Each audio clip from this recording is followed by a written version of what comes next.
صلی علی رسول الکریم اما بعد بسم اللہ الرحمن الرحیم۔ نبی کریم صلی اللہ علیہ وسلم نے ارشاد فرمایا، بنی اسرائیل کو سب سے پہلے جس بات نے ہلاکت میں ڈالا وہ ان کے غریب لوگوں کی خواتین کا معاملہ تھا کہ وہ کپڑوں اور رنگوں کے انتخاب کے معاملہ میں تکلفات سے کام لیتیں اور امیر لوگوں کی عورتوں جیسا لگنے کی کوشش کرتیں۔ مسلم شریف کی روایت ہے کہ آپ صلی اللہ علیہ وسلم نے فرمایا، ان میں ایک چھوٹے قد کی عورت تھی، اس نے بڑی عورتوں جیسا بننے کے لیے اپنے لیے لکڑی کی ٹانگیں بھی بنوائیں اور سونے کی ایک انگوٹھی بنوائی، اس کے اندر خول تھا جس میں وہ خوشبو بھر لیا کرتی، اور جب کسی مجلس کے پاس سے گزرتی تو اپنے ہاتھوں کو جھٹکا دیتی اور اس کی انگوٹھی کی خوشبو پھیل جایا کرتی تھی۔ ان روایتوں سے ایک بات تو یہ پتہ چلی کہ امیر لوگوں کو زیادہ شاہانہ زندگی نہیں گزارنی چاہیے، کہ غریب لوگ جب دیکھتے ہیں تو ان کو تکلیف بھی ہوتی ہے اور ان کے گھریلو مسائل میں اضافہ ہو جاتا ہے۔ دوسری بات یہ پتہ چلی، بندے کے پاس جتنے وسائل ہوں ان کے مطابق اس کو زندگی گزارنی چاہیے،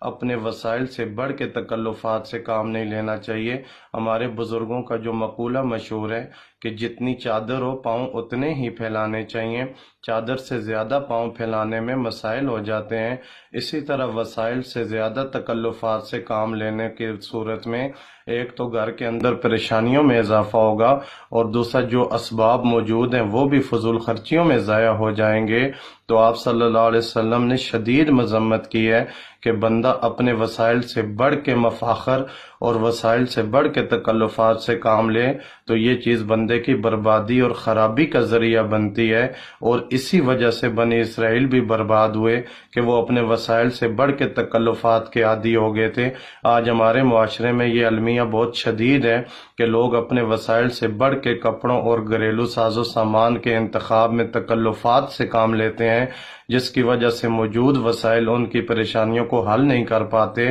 نتیجتاً وسائل جمع کرنے والا جو آدمی ہے وہ یا تو کرپشن کی طرف جائے گا یا چوری اور ظلم کی طرف جائے گا۔ اس لیے گھر کے اندر جو خواتین ہیں ان کو چاہیے کہ وہ میانہ روی سے کام لیں تاکہ کمائی کرنے والا جو فرد ہے ان کے ناجائز تکلفات کو پورا کرنے کی کوشش میں کسی غلط راستے پہ نہ چل پڑے۔ اللہ تعالی ہم سب کو عقل و دانش سے اپنی زندگی کے معاملات چلانے